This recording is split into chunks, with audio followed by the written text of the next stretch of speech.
Please welcome your host, Claire Beaumont. So I'd like to begin by acknowledging the traditional custodians of the country on which we work and recognise their continuing connection to land, waters and community. I'd like to pay respects to them and their cultures and to elders past, present and emerging. Indigenous cultures have long understood the importance of dialogue, and Indigenous cultures have long understood the critical requirements of stewards of the community to lead dialogue around meaningful and material matters. In our Aboriginal Indigenous cultures, we hold a firm principle around yarning and a firm principle around recognising and inviting in the contribution from people who have a different perspective, a different worldview, or a different source of knowledge or insight to bring into the conversation. We see this respect and regard for dialogue echoed in cultures across the world.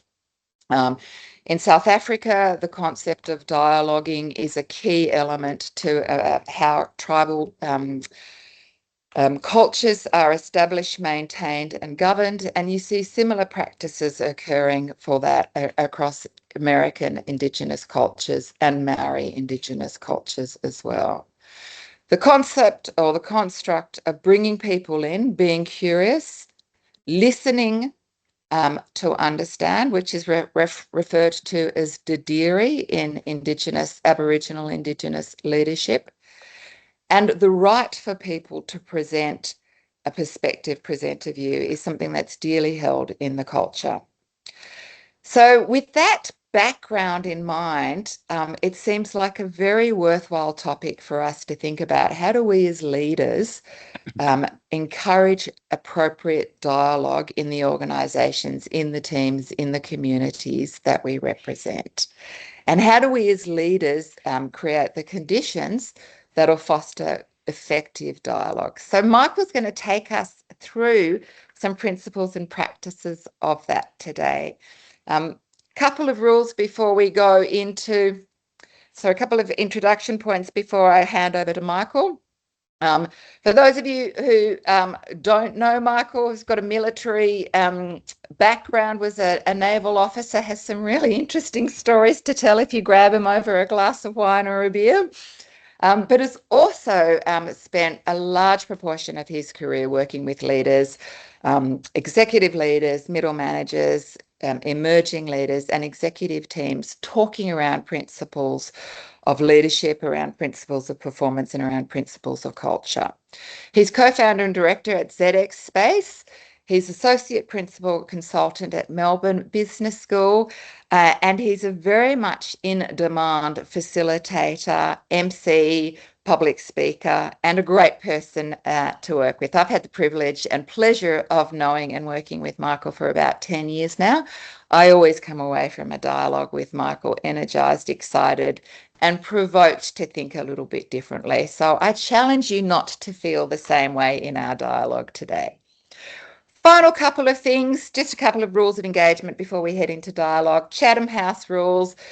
This is a session where we are really focusing on dialogue. So please, if we can agree as a group that what comes up in the dialogues today stays in our virtual room here today.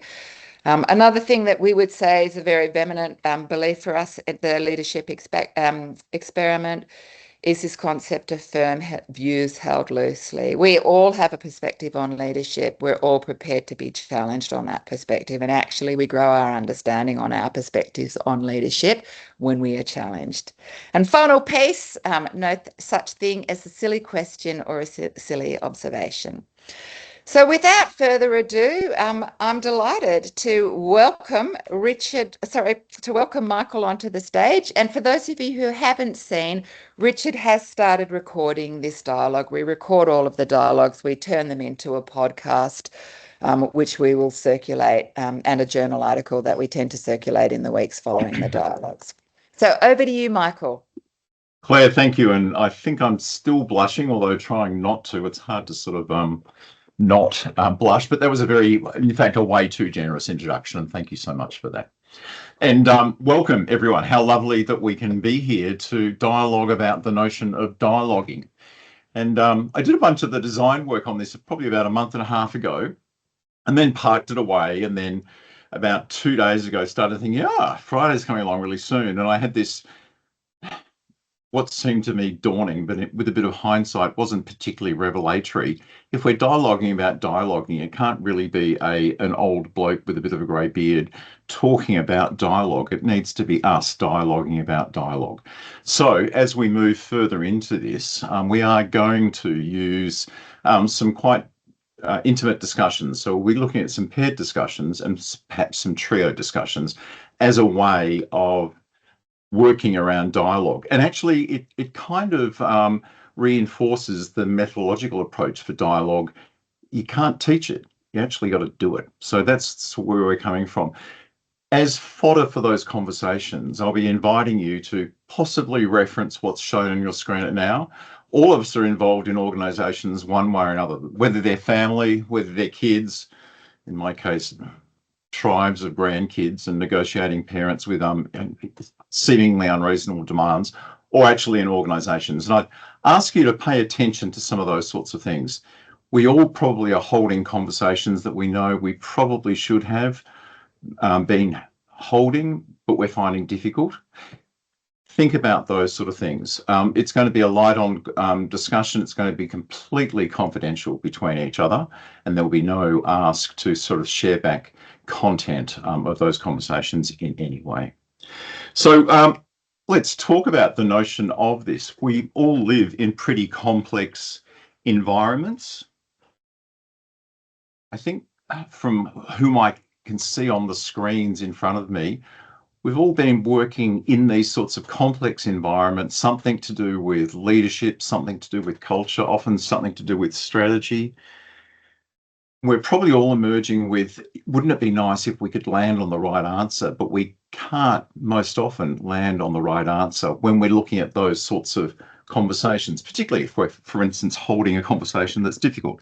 So one of my questions to myself and perhaps to all of us is, one of the core functions of leadership about creating the right conversation, creating the right questions, leading so that we can find ways to actually dialogue, creating the environment that those discussions can be held. So today is really a practice space. It's not a webinar. And I guess that's why I was blushing before, because I've been around for a while, but I'm not an expert. We hold the expertise amongst ourselves. So we're going to test what dialogue does to thinking, does to trust and movement when certainty isn't available. I do have a plan. So there's a level of certainty there, but beyond that, I don't know what's going to occur in these dialogues. So the invitation is really simple. It's be curious, be honest, stay in the unknown a little longer than you normally would. Hope that's sort of okay, just to put that challenge amongst us all. Thank you. For me, let's call it a container, a way for us to do those sorts of things, for us to get the best out of ourselves and create the space for those we're working with to get the best out of them. I language. We may well be describing a situation in an organisation or our family, but let's take that I position rather than a we position or they. Going to be calling on all of us to really be listening and listening beyond what we normally listen to. Oftentimes, certainly I'm subject of this, I'm listening in order to find the appropriate space to put what I feel is important out next. Actually, how do we listen to understand what is going on for the other? Claire's talked about this, we're invoking Chatham House rules, but let's be really confidential in the discussions that we have so that the other party and you can have a really intimate, valuable discussion. And you choose the level of intensity. And if you need to pass, absolutely, no problem at all. Now, there's probably going to be chats. Please use the chat. Claire, Richard and I will do our very best to respond to all of those sorts of things. And occasionally I'll be asking people to jump in and yell a little bit whenever, as the spirit moves, all those sorts of things. That'd be lovely. Or just refresh that. It's exactly the same. So think of a real conversation you're avoiding, or one that is repeatedly turns into not the way you really want to hold that conversation. Jot down or have a thought about what's at stake, perhaps for you, perhaps for the others, perhaps for the system we're sitting in. What assumptions are you holding that might be about the other person or the group? And what's the unknown? What's that elephant? What's that thing you're trying to sort of bring to a conclusion or resolve all the time? So hold that in the air. We'll move on to it. I'm going to be sprinkling in some lovely thinkers. One's a physicist. One's Amy Edmondson. We've all heard of her about psychological safety, and a couple of other great thinkers. Some contemporary research, but I'm not going to be banging on too long about those. There's a short bibliography at the end of this piece, and we'll be passing that out to everyone as well as a number of other resources. Edgar Schein talks about the notion of dialogue is about inquiry, a curiousness, and the notion of shared meaning. So it requires a number of people to be engaged in this idea. It's the idea is aligned with notions of discussion, but dialogue perhaps sits above or outside notions of discussion. Discussion is often about let's look at a whole range of issues and converge so that we can decide. Dialogue sits aside, above, and perhaps surrounding that. It's actually about shared meaning, not necessarily driving for decision. And that mode choice between dialogue and discussion is an important leadership aspect, and we'll explore that a little bit later as well. So in order to really use our capability as a leader, I'm going to suggest there are a couple of things that we perhaps need to be considering.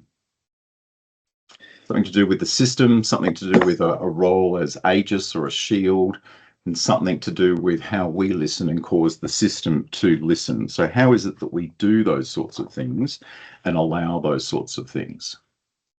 But before we get there, it might be worthwhile just having a bit of a chat, and we could use the chat function to define what actually is dialogue. So for me, dialogue means a bunch of things, and I've been obliquely referencing what those things do mean so far, but I'd love your thoughts around what does dialogue mean for you. So please jump in. I might voluntold one or two happy people that I happen to know. Careful, Chris, careful, Jane. Your thoughts, love to hear them. Well, I don't mind kicking off, and to say that I think one of the biggest handicaps to dialogue and in fact to world affairs is certainty. And if we look at the current state of the world, the principal actors all come from certainty. They know they're right, and they're absolutely focused on what they believe, and they're absolutely not listening to anyone else. So I think that's what we're up against, both in the world, but also, of course, in small organizations too, where often certainty is seen as a way of being confident and strong, rather than coming from ego and hubris, which is often the case. So I'm giving a big vote for less certainty. Okay. And Thank you I'm so going to much. just build on that, if I may, Sam, because as you're saying that, I think, yeah, 100%, a lot of dialogue is thwarted by a perceived perception of certainty. But I think dialogue can also be severely compromised by people pushing for certainty too quickly. Even if they come into the dialogue uncertain, this desire to tick the box, get it resolved, make the decision, move on, can be quite fatal for robust dialogue and the value that comes from robust dialogue. So it's a nice kind of build on what you were talking about there, Sam. Michael, Jane's commented that dialogue is generative. Let's unpack that a little bit. Yeah, Jane, can I would you give us a little more on that? Yeah. So I've found actually it's quite challenging creating spaces for dialogue. because a lot of the practice in leadership or in collaborations kind of pulls you away from that relational aspect of dialogue. And when I put generative, I feel like where I've seen dialoguing really working is where people are able to, as you were just talking about, Claire, build on each other's ideas. So you actually eventually end up in a place that is greater than everyone's individual opinions, if that makes sense. And for me, I often reflect on where that's gone well is where I have modeled that. And then where it hasn't is where I have not modeled that very well. But the generative nature of dialogue really strikes me as being incredibly important, particularly in this time, as a few people have said, around high uncertainty and so on. Yeah, where you actually need all those perspectives coming together. So that was what was coming up for me. Thanks so much, Jane. And there's, if you like, there's a vulnerability and frailty in our leadership in that we have to create that space and the hope that the modelling in our leadership will invite others into that at the same time. Chris, I can see you nodding your wise head there, sir. What would you add? I'd also just highlight, I think Dale and Bernadette's got a few other points in the chat as well before I jump in. So just wanting to see whether we can speak to those points. Sure. Dale, guess what? Chris has just passed the chalice across to you. Yeah. Like what came to mind for me was, it's kind of prompted by what Claire said. Some of the work around sort of being able to listen to understand the experience or the emotion that another person has, and probably use the dialogue to explore and sense make, or to kind of get a sense of what might be some of the themes coming through that enable us to have maybe a shared purpose around things. And for me, the challenge, and it's kind of to Jane's point, is when I put myself in a work context, I tend to find that I've only got time to do that in micro doses, rather than truly sit with a conversation in a way that you might through appreciative inquiry, rather than move to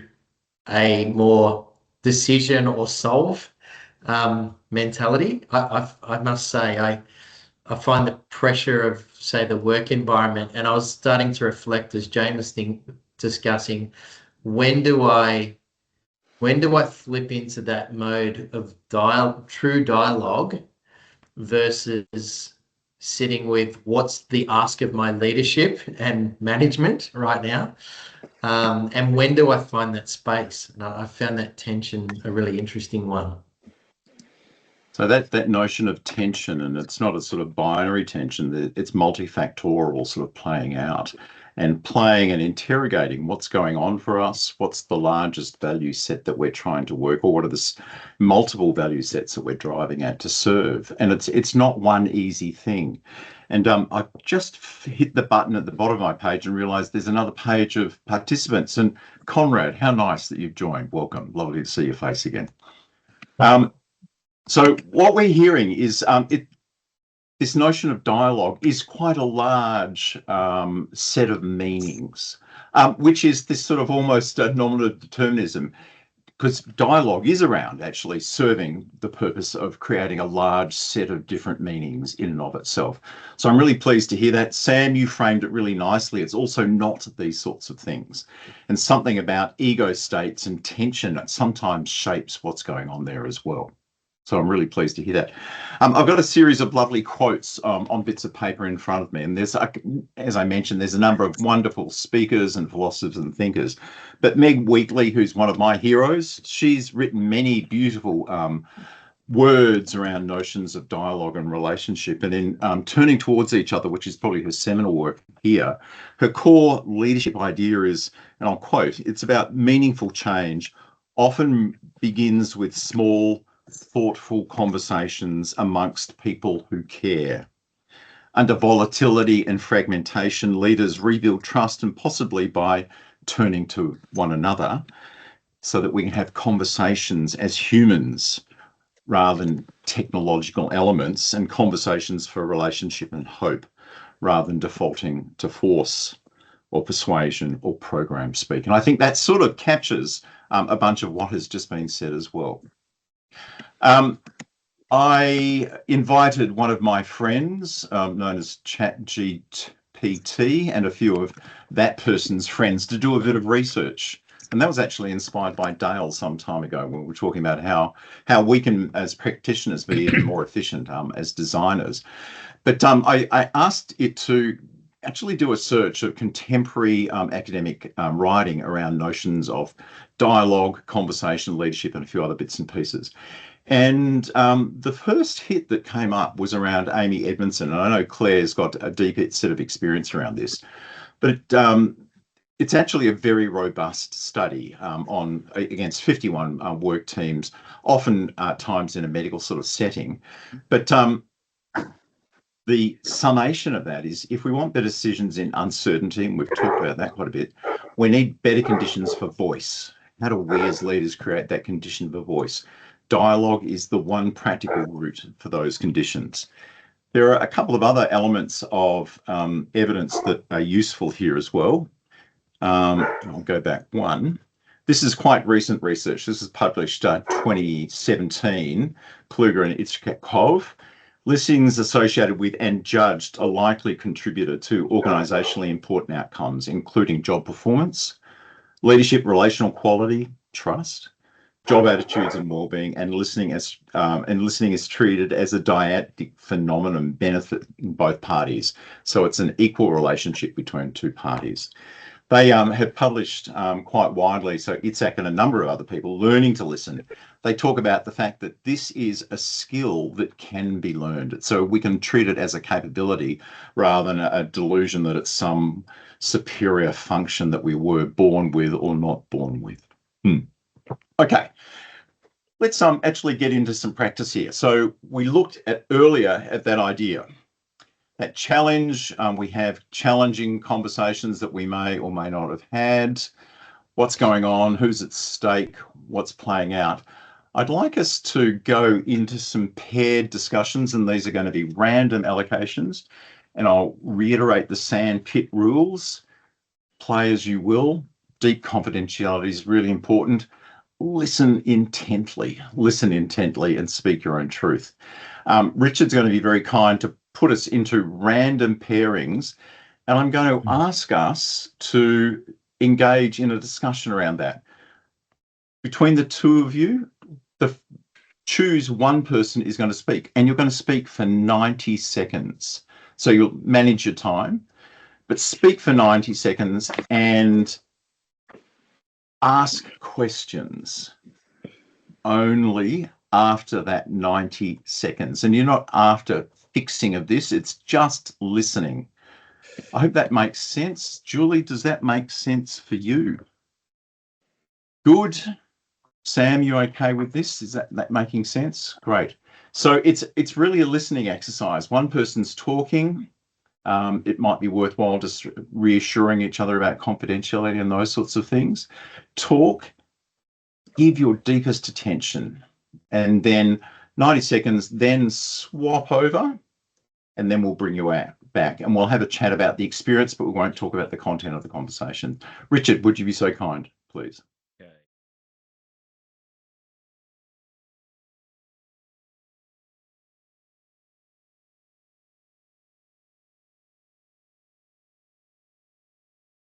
Okay.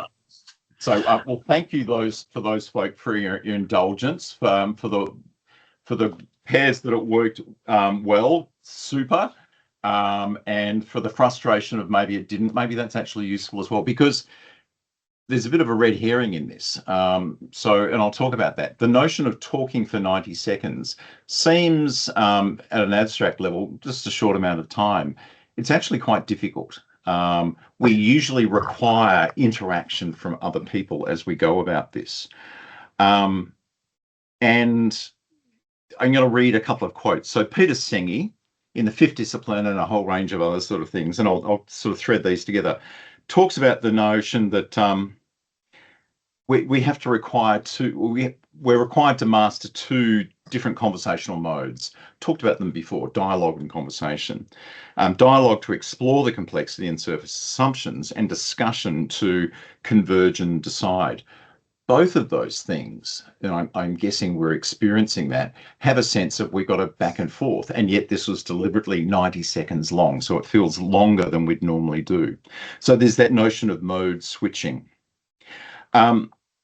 Isaacs talks about the notion of dialogic leadership is trainable through 4 practices, and I made mention of this earlier. He talks, the 4 practices are about listening, respecting, suspending, and voicing. Now, I had an intimate conversation with someone else in there, and as I was doing my darndest to listen, I was forming hypotheses. I was making assumptions, even in that only 90 seconds. That other person was probably sensing I was doing that at the same time as she's sensing I'm trying to listen as best I can, if that makes sense. So how do we play out all of those sort of things? So in that dialogic practice, we can use that to widen the group's views and individual views. We can use those practices to reduce blindness to alternatives, and we can improve individual and collective action to understanding uncertainty. And there's one other, Elizabeth Klein, I liked. She talks about the notion of behavioural precision. High quality thinking depends on how people are treated while they're thinking, especially attention, no interruption, and equality, turn taking. Now, that equality was denied in this one, and that attention was, in fact, sort of constrained by deliberately having quite a long time to talk about. So I'd be interested in how people were feeling for the fact that they had to talk or listen for 90 seconds. Conrad, you've just been voluntold. What did it feel like talking or listening for 90 seconds? Well, first of all, it helps if you jump off mute and don't start a sentence halfway through. So that was my experience with Chris. So it helped when Chris asked the first question, because it brings you sort of back to the moment when you get to talk and there's no interaction, then you can lose where you're at. So I do think the interaction and inquiry is a really important element. Excellent. Any other thoughts? And I should bring my chat up. Monique's got a thought here. Michael? Monique, madame. Well, I just think that, I know it was deliberate not to get the interaction, but it felt really uncomfortable to deliver and talk nonstop, because I'm not used to just keep going. And I felt like I was under the pressure that I should, just for this exercise. So, yeah. And Monique, from the listener, I was the listener. It felt really uncomfortable not being able to acknowledge and encourage conversation. I kept wanting to say something. So I think discomfort felt on both sides. And discomfort's really important here. I think it's a really useful signal to us, but I'm going to suggest in that deep listening, we are naturally going to feel uncomfortable and try to resolve that discomfort by talking, but perhaps we need to use that signal as discomfort as that's useful. Bernadette, your thoughts? I actually felt it was like a privilege to be able to just listen and not have to ask any questions. How lovely. How lovely. And I'm going to say the notion of we have to ask questions is so primed into the world that we sit in.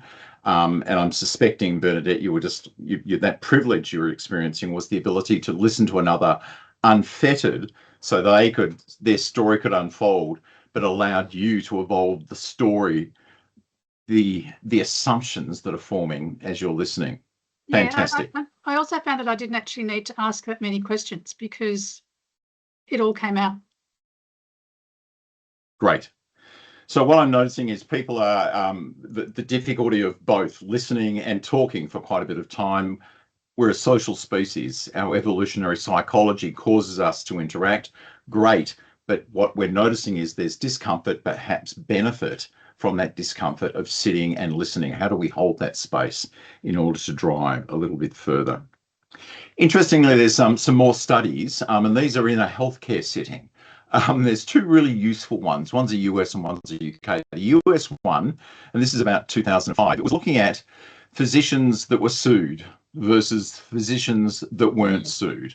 And the physicians that weren't sued were the physicians, and it's actually quite a robust study, the physicians that weren't sued as much as the physicians that were sued were the physicians who sat down and listened. And the listening time that they got at the beginning of the consultation was 3 minutes. It's kind of interesting. So the whole set of perceptions that allows a patient or a system to sue another, don't need to talk about it. Interestingly, the UK general practice guidelines now include a guideline that at the very beginning, how long should the clinician or the GP listen for? 3 minutes. Dale, I see your hand raised.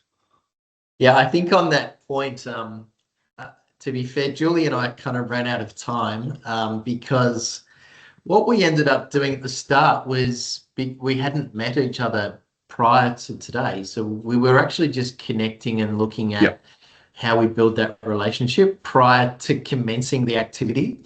But once we had done that, it felt more comfortable to disclose the questions that you were posing at the very beginning of the session and go deeper. That was my experience. I don't know if you want to add to that, Julie, but oh yes, I'm not on mute, so that's good. Look, I think I hadn't thought about that, but it is true that I was, because when I'm under instruction, I'm under instruction, so I was really told to listen and not interrupt. So I really did try to. But you're right, the fact that you'd instigated that little get to know each other beforehand probably did help me really just listen. And I didn't really have to ask you any questions as such. I was really just wanting to empathise back your situation. And that for me, and thank you both, Julie and Dale, for raising that talks about, and it's a bit unfair in a less than an hour long webinar to be thrown in the deep end of our organisational angst and having that EQ such that we're going, I need to form some sort of relationship here. And by forming that relationship, there's trust that's going to allow then the deeper dialogue. So there's a lovely leadership cue even within that one. So how do we as leaders form the relational bonds, either paired or perhaps multi sort of agent, so that we can have the condition in which deeper dialogue can occur? It is important that we expend time. So all of this is starting to point towards notions of how do we balance up the efficiency of this? I think intuitively, and the evidence actually starts to show that dialogue is really important. Our experience and the evidence shows that it takes longer. Do we have sufficient belief in the value of dialogue versus the much more transactional, shorter ask questions sort of back and forth? Julie, I'd be interested in your thoughts on that question or that sort of idea. Yeah, well, I think your earlier quote then of quality thinking, high quality thinking can only be done, and I didn't write it word for word, when the person has silence to really think. We often think that if we're not sort of, going, oh yes, really, oh gosh, what happened next? If we're not kind of interacting, they must think we're not listening. But it's interesting that the power of being able to hold yourself completely quiet is an incredible thing to be able to do. And most leaders probably go into dialogues wanting to rush things through and end it quickly with an answer sort of thing. I'm not quite sure whether I'm answering your question actually, Michael, but I've just had this on my mind sort of listening to your last few points that you've made. No, I think you're nailing it kind of nicely. And for me, it is holding that tension. There's an easy outcome. I'm going to call it a sugar hit outcome from getting involved in almost a transactional ping pong back and forward on sorts of things versus the deeper, lengthier, higher value engagement, but it takes time and it takes energy and it takes the discomfort we're experiencing in order to do that. So as leaders, where do we move along that scale? Perhaps we use the whole scale, perhaps we occupy only one end of it. So thank you. Yeah. Edgar Schein has this notion that he calls humble inquiry, and it's a disciplined alternative to the expert trap, perhaps, that Julie was just making reference to, the idea that we need to get to an outcome, or I hold the answer, or the answer is immediately available to us. If we ask questions, get answers very, very quickly. So he talks about the idea that leaders ask questions they don't already know the answer to. So leaders are being vulnerable, and we've brought that out to the table. They draw people out and build trust. And so this aligns absolutely with notions of curiosity and staying in the unknown, that difficult space. And we were experiencing some of that unknownness, that discomfort of unknown in those conversations we were just having a moment ago. Now, Richard, I think I'm just going to skip this triad. We're being a little compressed on time, but I would like to look at this notion here. And I'm guessing most people have seen the ladder of inference previously. Yeah. Sana, you're nodding your head. Tell me why. Well, you're nodding your head because you've seen it before, but tell me, what does it mean a little for you? What does it mean? That's a good question. I think it's just I've obviously seen it in different leadership contexts, but I think I like the ladder of inference because it, I guess, addresses the assumptions that we all have and how we make meaning based on our own knowledge, rather than really understanding the other person, their beliefs, their worldview. And I think that's probably why I think it resonates for a lot of people, and for me as well. So Peter Senge, who was the original author of this, and many authors have taken this up as well, absolutely emphasized those points you're talking about, Sana. And he uses the notion of, humans essentially are machines that see data, then they filter the data, blah, blah, blah, blah. We make assumptions about it, we draw conclusions, we create a story, and then we have actions based upon those stories that we've made. But often we skip steps in that ladder. Often we scale that ladder way too quickly. So Peter Senge talks about the idea of how do we slow down that set of inferences? How do we widen the base of the ladder so that we're looking at not just one data set, but a number of other data sets? So a bit mean, without any notice, Christine and Sam, what are your thoughts about this idea of slowing it down so that we're really looking at the data, we're getting extra data rather than operating or making assumptions from a single perspective? Christine, Sam, jump in. Sorry, no notice. There we are. That's okay.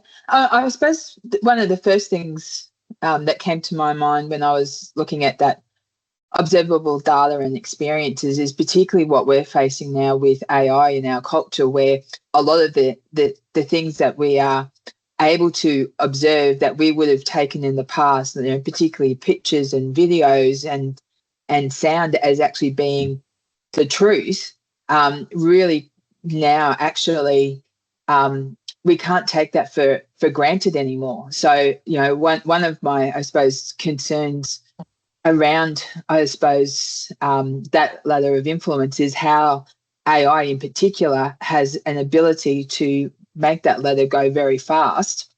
And we have a tendency to just focus on the immediate thing that we see and actually grasping that.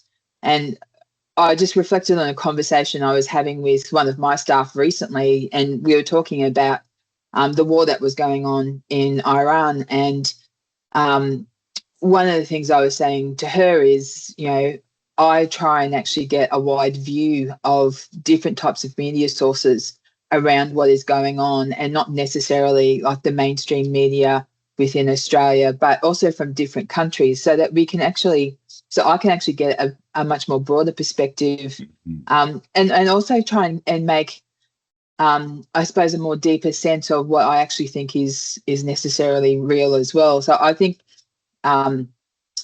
and I've been encouraged in other areas around, having a look at whatever area of interest, look at what a couple of leaders within those areas are and actually follow them more broadly, but also find people who are leaders in other areas or other specialties and actually also follow them also, so that, again, you are getting that diversity of view and how different people will actually see the same world as well. So I think particularly at that bottom level, being able to broaden it out and maybe have wider data and experiences to try and actually observe from.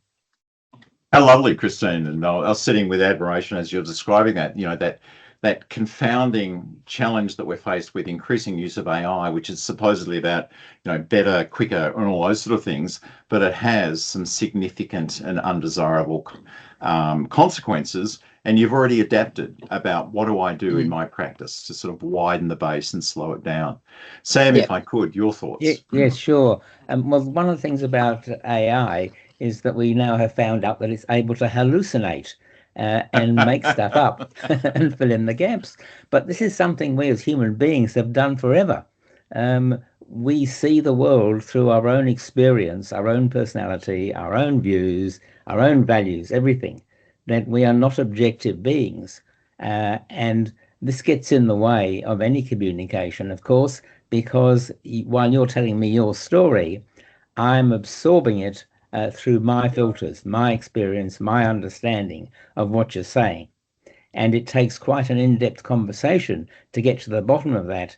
If I want to know actually where you're coming from your point of view, rather than my view of where you're coming from. And this is what curiosity and deeper conversations can achieve, because I love the term humble inquiry, which you mentioned, because really, I don't know you. I'm talking the general you. If I meet you, I listen to you, I start to get to know you. But the biggest barrier to getting to know you is actually me. My ideas, my assumptions, my view of the world, and how that differs from yours. I could go on for a long time on this one, but I'll stop there. Thank you. And for me, that's really very useful. Sort of we sit in a real world where we are challenged by increasing and different levels of technology. So how do we find ways and how do we hold understandings that can preserve, in fact, engage some of those deeply human notions that Sam was just giving us then. I just saw Christine was posting then. It can be about what I need to let go of to learn through the gift of this interaction. Absolutely. Christine, if you're there, yes, you are. Do you want to give a few words on that idea?